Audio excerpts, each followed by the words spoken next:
নমস্কাৰ, আমাৰ ইউটিউব চেনেললৈ আপোনালোকক স্বাগতম জনাইছোঁ।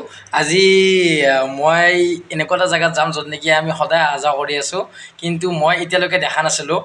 আৰু চাই থাকক মোৰ লগত কি জেগাত যাম। আৰু সেই জেগাটো বৰম্বৈ বুলি কয়, বৰম্বৈ পাহাৰ তাত একেবাৰে টপ পজিশ্যনত এখন আশ্ৰম আছে একচুৱেলি। সেই আশ্ৰমখন চাব যাম। চাই থাকক মোৰ লগত আপোনালোকেও। ধুনীয়া পৰিৱেশ। ঠিক আছে, আহক বলক চাওঁ। আমি বৰ্তমান যাই আছোঁ আৰু অলপ সময় মানে ৰাস্তাত ৰখিলোঁ আৰু অলপ 1 কিলোমিটাৰমান দূৰ হ'ব। তাৰ পৰা দেখাম আৰু আপোনালোকক, চাই থাকিব আমাৰ চেনেলটো। ঠিক আছে, চাই থাকক।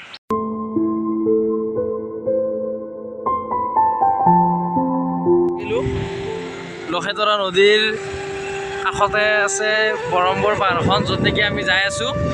আৰু হয়তোবা বহুতে পাহাৰখন দেখি আছে, কিন্তু ওপৰত কি আছে হয়তোবা বহুতে নাজানে। আজি এই একেবাৰে টপ পজিশ্যনত যাম আমি। আপোনালোকে চাই থাকক। কাষতে লক্ষেতৰা নদীটো, আৰু ওপৰৰ পৰা লক্ষেতৰা নদী কি ভিউ হয় সেইটো চাই থাকক। আমি স্কুটিখন থলোঁ আৰু এতিয়া যাওঁ ৰাস্তাটোৰ অপজিট চাইডে। এইটো এটা গেট, প্ৰায় ইয়াৰ পৰা 1.5 কিলোমিটাৰমান হ'ব, ওপৰত যাব লাগিব।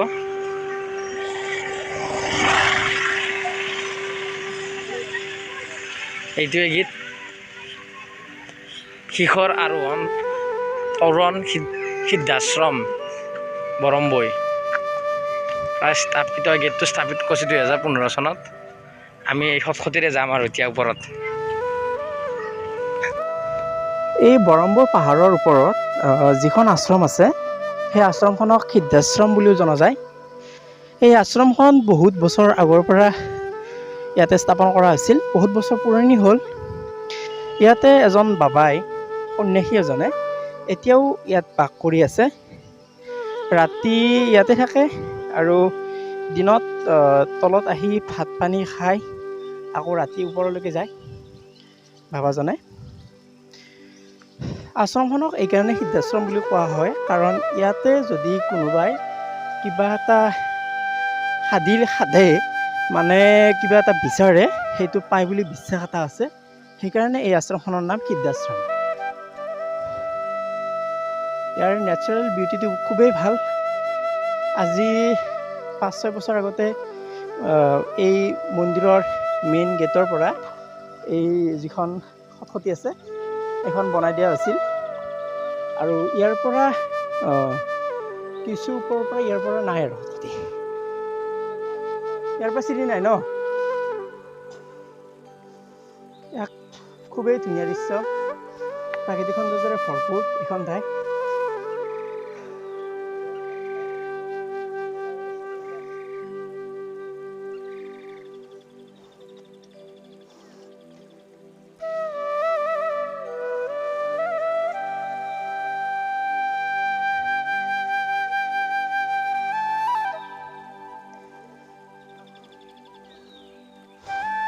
ইয়াৰ পৰা ছানছেটৰ দৃশ্যটো দেখা পোৱা যায়। আমি আপোনালোকক দেখুৱাবৰ কাৰণে চেষ্টা কৰিম ছানছেটৰ দৃশ্যটো।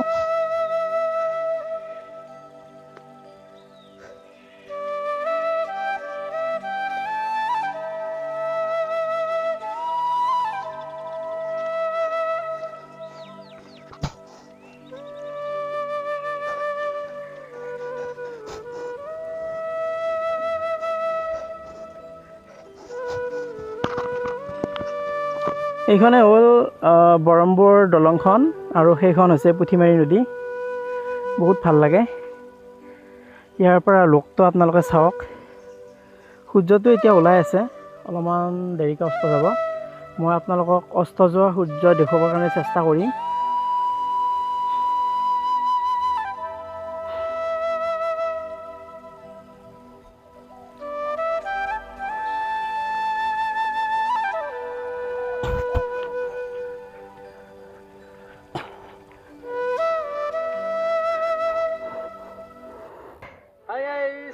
পাই গ'লোঁ আমি মিডিয়াম স্থান একদম।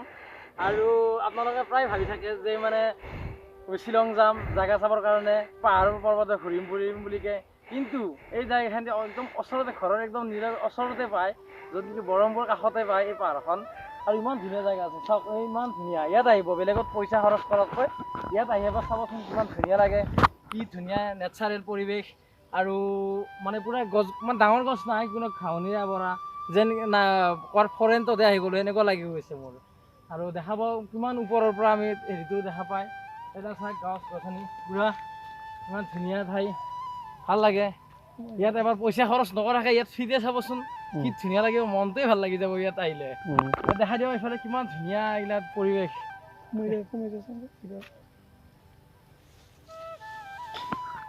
চাওক মই এবাৰ সোমাই চাওঁ কেনেকুৱা লাগে, ধুনীয়া পূৰা ঘাঁহনি, কেঁচা ঘাঁহনি, পূৰা পাহাৰৰ ওপৰত কেঁচা ঘাঁহনি পৰিৱেশ, বা মানে চাই ভাল লাগিছে, থাকি ভাল লাগিছে, যাব মনে যোৱা নাই, ইমান ধুনীয়া পৰিৱেশ মানে।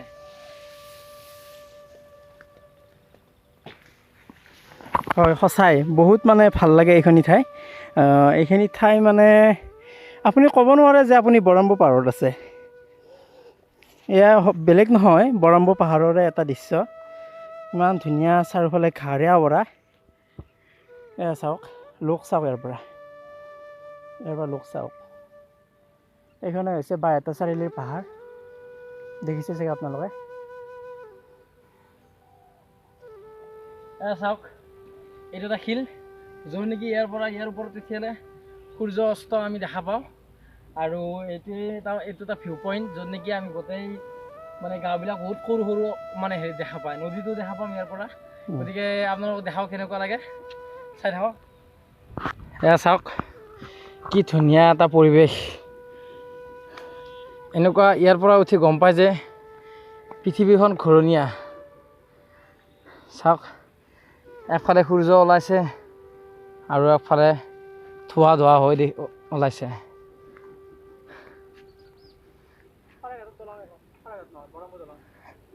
এয়া চাওক কি ধুনীয়া এটা পৰিৱেশ। মানুহবিলাকে খেতি ৰুইছে, চব সেউজীয়া দেখা পায়। ইয়াৰ পৰা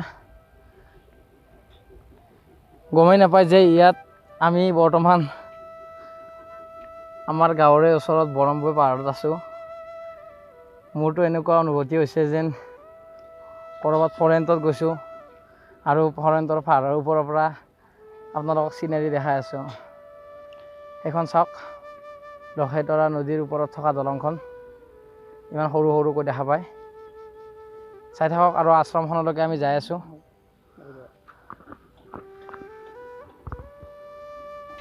মানে মই আচলতে ইয়াতে আহি বহুত ভাল লাগিল মোৰ, কাৰণ তাৰমানে মই গম পোৱা নাছিলোঁ এনেকুৱা দৃশ্য বুলি। মোক ভাইটিয়ে ক'লে কি বৰম্বৰ পাহাৰত বহুত ভাল লাগে, গতিকে আজি আৰু চাবলৈ আহিলোঁ ভাইটি আৰু মই বৰম্বৰ পাহাৰখন। লগতে আপোনালোককো আমাৰ ইউটিউব চেনেলৰ জৰিয়তে আমি দেখুৱাবৰ কাৰণে চেষ্টা কৰিছোঁ। আৰু এনেকুৱা ঠাই আপোনালোকে আৰু কেতিয়াও ওচৰত বিচাৰি নাপায়। এই বৰম্বৰ পাহাৰৰ যিটো প্ৰাকৃতিক সৌন্দৰ্যৰে ভৰপূৰ, যদিও তলৰ পৰা পাহাৰখন শিলেৰে আৱৰা, কিন্তু ওপৰত যে ইমান ধুনীয়া সেউজীয়া দলিচা পাৰি থকা আছে যেন এনেকুৱা লাগে। মই ভাষাৰে প্ৰকাশ কৰিব নোৱাৰোঁ, ইমান ধুনীয়া লাগিছে মোৰ বিশেষকৈ। হ'ব বাৰু, ঠিক আছে। ফাইনেলি আমি পাই গ'লোঁ সেই আশ্ৰমখন। এইখনে সেইখন আশ্ৰম যিখনৰ আমি তলৰ পৰা একেবাৰে ওপৰলৈ আহিলোঁ। ইমান ধুনীয়া পৰিৱেশ, যেন ইয়াত বনাই থৈ দিছে মানুহে, কিন্তু একচুৱেলি মানুহে বনোৱা নাই। ইয়াত নিজে নিজে ঘাঁহ বন নিজে নিজে গজিছে, আৰু ইমান ধুনীয়া এটা পৰিৱেশৰ সৃষ্টি কৰিছে।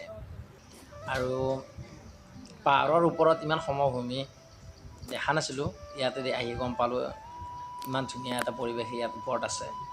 আৰু বহুত দূৰ দূৰৰ পৰা ল'ৰা ছোৱালী ইয়াত আহিছে, আৰু এই আশ্ৰমখনে চাব আহিছে।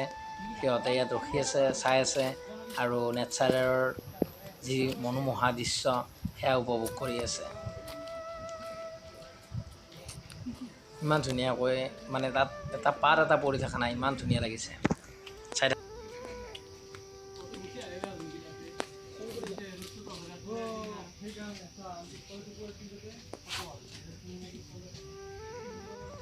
এনেকুৱা লাগে যেন ইমান ধুনীয়া এটা ইয়াৰ পৰিৱেশ, ইয়াত ইমান ধুনীয়াকৈ বনাই থৈ দিছে, যেন কোনো ৰজা মহাৰজা আহিলে ইয়াত বনাই থৈ দিছে, যেন ওপৰত আহিলে সিহঁতে নিগাজিকৈ থাকিব লৈছিলে।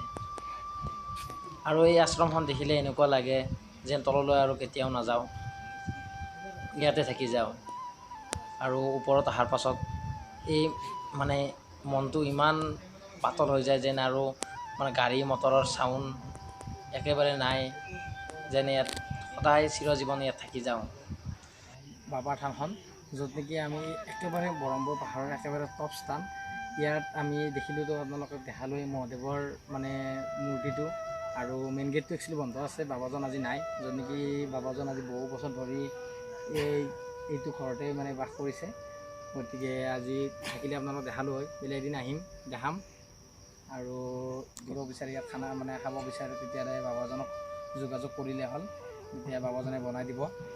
আৰু ইয়াত একচুৱেলি বহুত ভাল লাগিছে মোৰ, দেখক আপোনালোকক কেনেকুৱা ইমান ধুনীয়া এটা পৰিৱেশ, কি চাফ চিকুণ কৰি ৰাখিছে, চাই ভাল লাগিছে আৰু আহি ভাল লাগিছে। আৰু আপোনালোকে আহিব পাৰে ইয়াত, বৰম্বৈ পাহাৰ, য'ত নেকি একেবাৰে টপ পজিশ্যনটোত থাকে, কাষেৰে যাই থাকে, কিন্তু ইয়াত আহিব এবাৰ চাবচোন কি ধুনীয়া লাগে।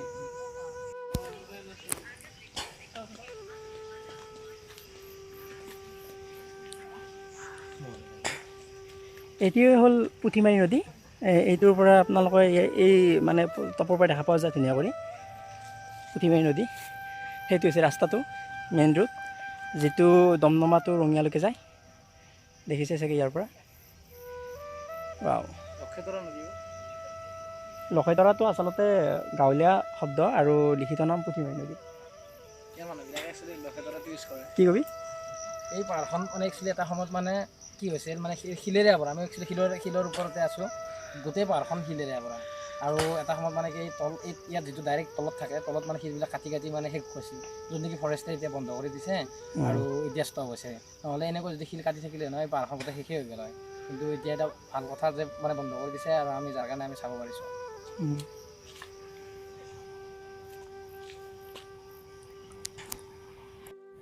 অৱশেষত মানে ৰখি মানে ছানছেটৰ দৃশ্যটো আমি দেখা পালোঁ, অকণমান হ'লেও দেখা পালোঁ। মানে বহুত মেঘ আছিল, বহুত সময় ৰখিলোঁ ইয়াতে। তাৰপিছত মানে এতিয়া সূৰ্য ডুবু অৱস্থা, পশ্চিমীয়া আকাশত মানে হেঙুলীয়া ৰহন সানি বেলিটিয়ে আজিৰ কাৰণে মানে মেলানি মাগিছে, আকৌ এটা নতুন দিনৰ আশা আতি লৈ। এয়া চাওক, এটি হ'ল ছানছেটৰ দৃশ্য, কি অপূৰ্ব দৃশ্য।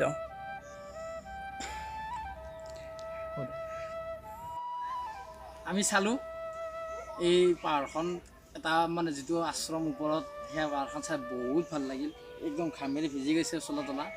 চ' আমি মানে গৰম ন, অলপমান গৰম কাৰণে অলপ হেৰি লাগিছে, যিয়ে নহওক ভাল লাগিল। আপোনালোকেও আহিব ইয়াত, মানে ভোগ দিবৰ কাৰণে আহিব ইয়াত, য'ত নেকি অলপমান লৈ আহিব, অলপ পাৰ্টি চাৰ্টি কৰিব ওপৰত, ভাল লাগে আৰু। চ' ইয়াত আৰু আমি যাওঁ, এতিয়া ঘৰত যাওঁ, আৰু এদিন লগ পোৱাৰ আপোনালোকেও আহিব চাব, ঠিক আছে? যাওঁ আৰু, গাড়ীৰ তলত থোৱাই আছে, আৰু আমাৰ চেনেলটো লাইক এণ্ড ছাবস্ক্ৰাইব কৰি দিব।